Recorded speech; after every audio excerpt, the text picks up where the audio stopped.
Hi again, it's Julie with Dragonfly Awakening of Colorado. Welcome to the first episode of the Transformation Station series, a space for real conversations about healing, growth, and remembering who we truly are. Today we're starting with one of the most powerful steps in that process, finding your core wound.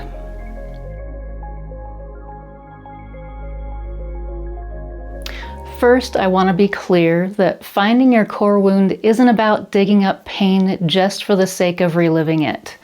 It's about uncovering the core story that's been silently running your life so that you can finally bring it to the surface and begin to heal it. Everyone has one, sometimes more than one. And once you recognize it, suddenly your patterns, your triggers, and your emotional loops, they all start to make sense. We'll be getting into a bit of psychology for this conversation, so I just want to be clear, I'm not a mental health professional. What I share here comes from my own experience, education, and spiritual perspective. Please take what resonates, and if something deeper comes up for you, reach out to a licensed therapist or counselor for additional support. So, what is a core wound? A core wound is the original emotional injury that shaped how you see yourself and the world. It's not usually one big event. It's more like a repeating theme that started early in life and kept showing up in different ways. It's the feeling underneath your biggest triggers, the emotion that seems to resurface no matter how much inner work you've done. Maybe it's the belief that you're not good enough, or you're not worthy of being loved, or that you have to do everything alone, or your needs aren't important, or that it's just not safe to trust or be seen. At some point, often in childhood, something happened that made a younger version of you draw a conclusion about what that moment meant. That belief became a story. One that quietly shaped your choices, relationships, and the way you talk to yourself. But the core wound isn't here to punish you. It's actually pointing you toward healing. It shows you exactly where love, compassion, and awareness are most needed. And when you finally recognize it, you can start catching yourself in the moment. And over time, you'll find that you react less from that old story and more from a place of truth and empowerment. And so now, how do you start to find your own core wound? I think a really clear way to find your core wound can be to pay attention to your emotional triggers. Whenever you notice yourself getting upset, defensive, or shutting down, that's your sign. That moment is showing you something that still needs your attention. When you realize you've been triggered, try writing down the experience. Ask yourself, what just happened? Now, when you ask this question, make sure you write down exactly what happened. Don't try to under or overemphasize anything. Just write the facts as you remember them. Once you have that, you can ask, what exactly triggered me? How do I feel right now? And if you reacted quickly, note what you did. If you manage to pause instead, ask yourself, how was I tempted to react? Then go a little deeper and ask yourself, what belief do I have that this trigger is showing me? And when did I start believing this? If you can't remember, that's okay. You can still work on the pattern without reliving that first memory. And if it helps, I've included a link to the Core Wound Reflection worksheet in the description. You don't have to use it if you don't want to, but it could be a really helpful way to identify triggers and start shifting those reactive patterns. As you do this, you'll start to notice patterns. You'll notice that you keep encountering the same kinds of situations, the same feelings, the same internal stories. Maybe every time you start a new relationship, you realize you're having the same damn problem with the new guy that you had with the old one. That's your clue. Your core wound lives underneath those familiar stories.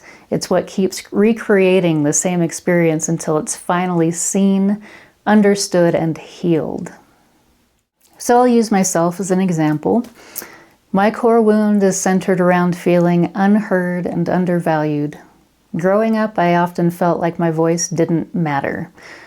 There were times when people I definitely should have been able to trust didn't believe me when I told them important things.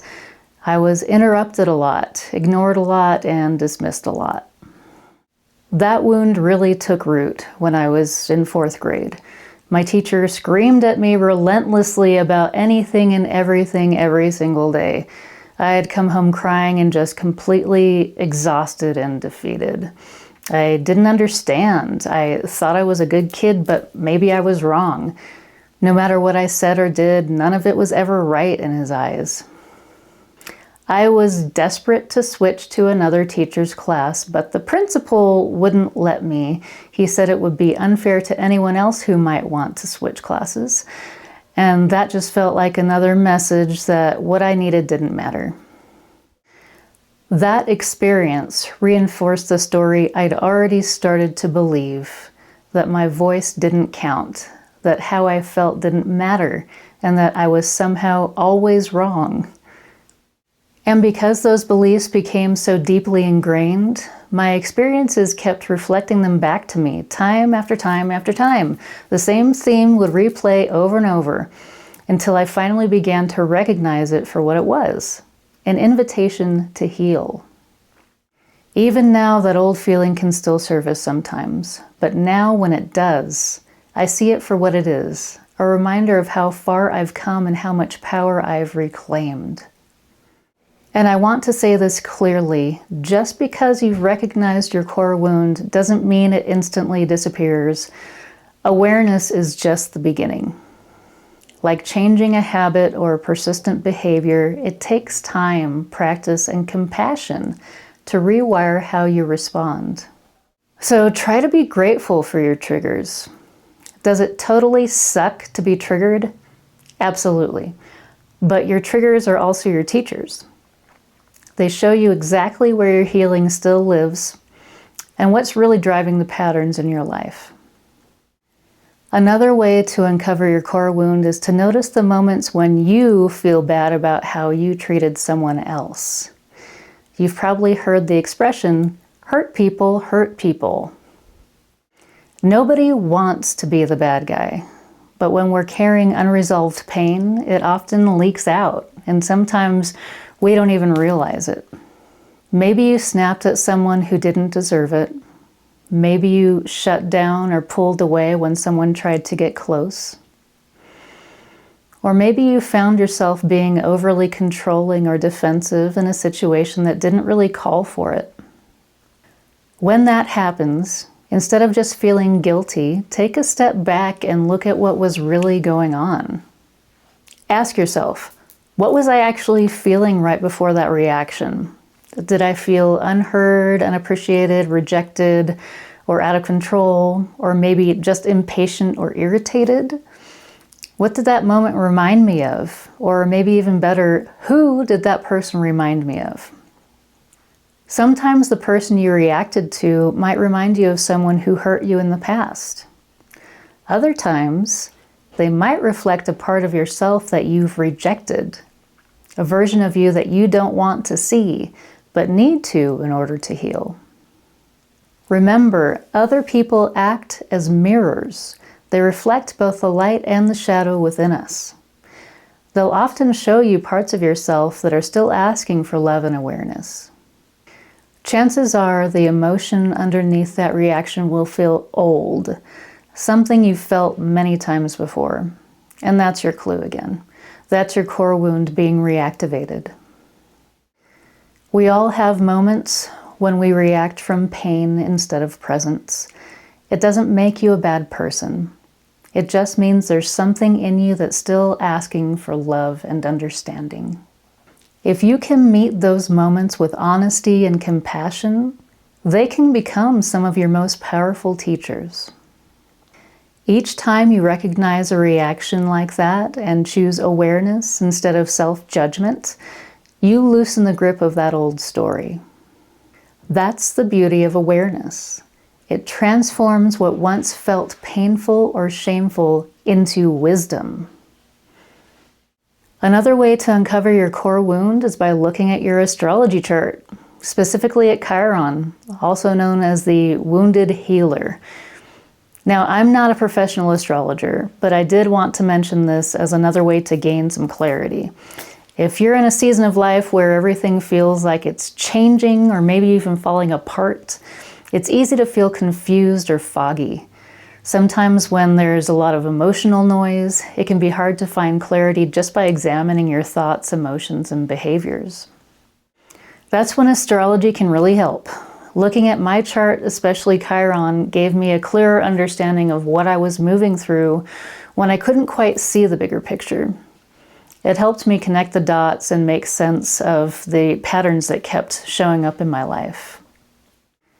Chiron represents the deepest emotional wound your soul came here to heal. And once healed, the place where you gain incredible wisdom and compassion. You'll want to look up your birth chart for this. Not all natal charts will show you Chiron placement, and you want to know the sign and house Chiron is in. I'll share links in the description for where you can generate your whole birth chart, as well as a separate Chiron sign calculator that I like. You'll want to look for where Chiron is placed, both the sign and the house. The sign will tell you what kind of wound you carry, and the house will tell you where in life it tends to show up. So for example, Chiron in Taurus can relate to wounds around self-worth or feeling unappreciated. In Gemini, it can be about being misunderstood or struggling to express yourself. In Cancer, it might center around family or emotional safety. In Libra, it's often about rejection or imbalance in relationships. And in Capricorn, it can show up as pressure to succeed or prove yourself. I'm not going to read all of them off here, but I will include a link in the description to a website that offers a clear, concise explanation for each Chiron placement. Be sure to look at both the sign and the house. So for instance, my Chiron is in Taurus, which relates to wounds around self-worth or feeling unappreciated. And it's in the third house, which highlights wounds around communication and learning. But Chiron isn't the only clue. Your moon sign and house show how you process emotion and where your early conditioning took root, the environment that helped shape your wound. Your Saturn sign often points to the fear that keeps you from healing, while your North Node reveals the direction your soul is trying to grow toward, the energy that helps balance your old patterns. When you put these pieces together, you get a full picture of your healing story. Chiron shows what hurts. The moon shows how you feel and protect yourself. Saturn shows what you fear, and the North Node shows how you heal and evolve. So instead of seeing your chart as something that defines you, see it as a map for transformation.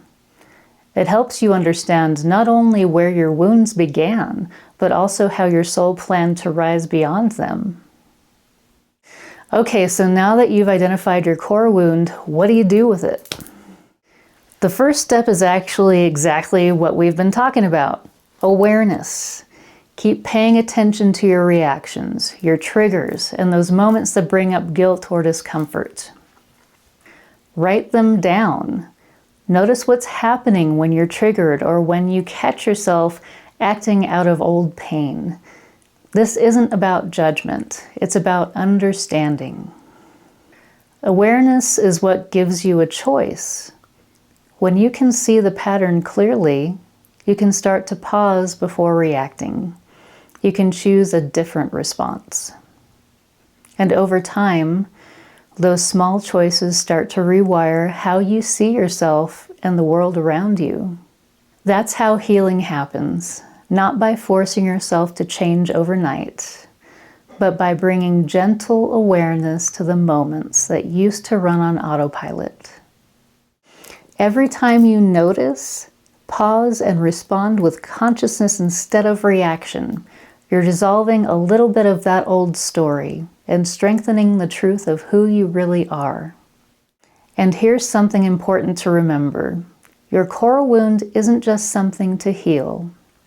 It's also the place where your soul chose to grow stronger.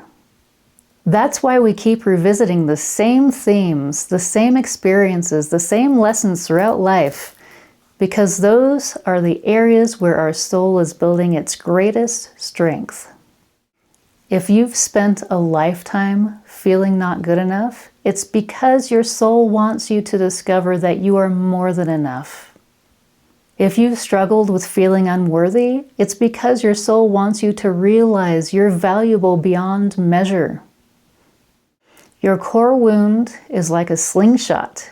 You spend your life pulling it back, feeling the tension, the resistance, and the pain of those old stories. But when you begin to heal, you start releasing that old energy. All that tension becomes momentum. The same force that once held you back becomes the very power that launches you forward. So your wound is not your weakness. It's your initiation, your training ground, and eventually it becomes your greatest gift to the world. I will be releasing another video next week about how to go deeper with healing your core wound. In the meantime, just focus on awareness, and please don't judge yourself. The fact that you're willing to look at yourself, to turn inward and bring these patterns into the light, that means you're already starting to heal. Thank you so much for being here with me today. I know this kind of inner work isn't easy. It takes courage to look within, and I'm so proud of you for taking this step.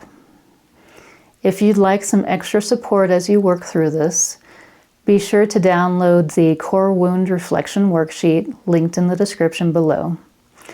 And if you feel like you'd like more personal guidance or one-on-one healing support, you can always visit dragonflyawakening.com to book a session.